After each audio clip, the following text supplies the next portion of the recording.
My brothers and sisters in Christ, in recent days, the first reading has been from the books of Kings concerning the kind of debauchery of the people of Israel, the very bad and unfaithful kings, many of them not following the ways of the Lord, many doing abominable things, setting up pagan worship, false idols, and the like.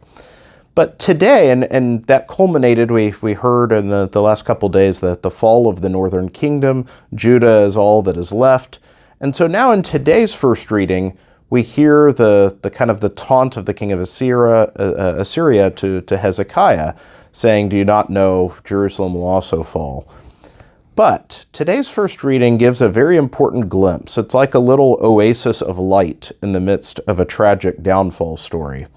And that is that Hezekiah, unlike all of the rotten kings before and after him, Hezekiah in this moment turns to the Lord in the distress and prays, Lord, how are we to respond? What are we to do? And the Lord in turn says, I will take care of the people, and eliminates the threat against them. This is unlike under the rest of the kings who constantly reject the word of the Lord. From the beginning, if we think back to the founding of the monarchy of Israel, when there were judges, God constantly said, you don't need a king, I am your king. Well, then the people said, no, the peoples around us all have kings. If we're going to be strong, we need to have a king as well. And God kind of gave a warning of where that would go. But the heart of the matter was one to say, I am your king, put your trust in me. You're not like any other people, any other nation. I am your king and your great champion. But the people want to be self-sufficient. So they get the kings, some good in the beginning, and then in time they get more and more rotten. And at each point, God tries to counsel the kings to listen to his word, saying, put the nation in my hands. I will care for you.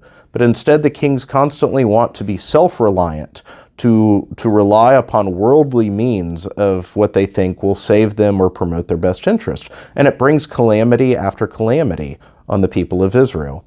And so today, we finally find someone who in this moment doesn't follow this broken record script. Hezekiah instead turns to the Lord and prays for deliverance, and the Lord responds.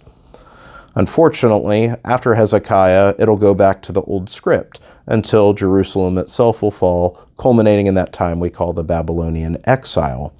But the recounting of this story today is an important reminder for us of the pitfalls of self-reliance. The Lord constantly puts himself forward. Especially here at the Co-Cathedral, or we're coming up with the celebration of the Sacred Heart later this week. We commemorate constantly the pierced heart of the Lord that pours out his very life for us.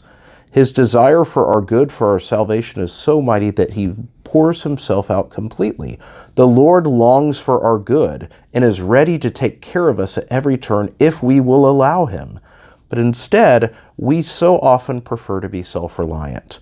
We'd rather take care of things ourselves, find our own means, and then we cry out and ask the Lord why he failed us when things go bad. Instead, may the example of Hezekiah in today's first reading remind us to each day present whatever may concern us, whatever might be a source of anxiety, to offer that before the Lord, and then pray for his guidance and provision, to radically abandon ourselves to divine providence and say, Lord, you know all things. I know that you love me. Take care of me this day and help me to put my trust in you. May God bless you all.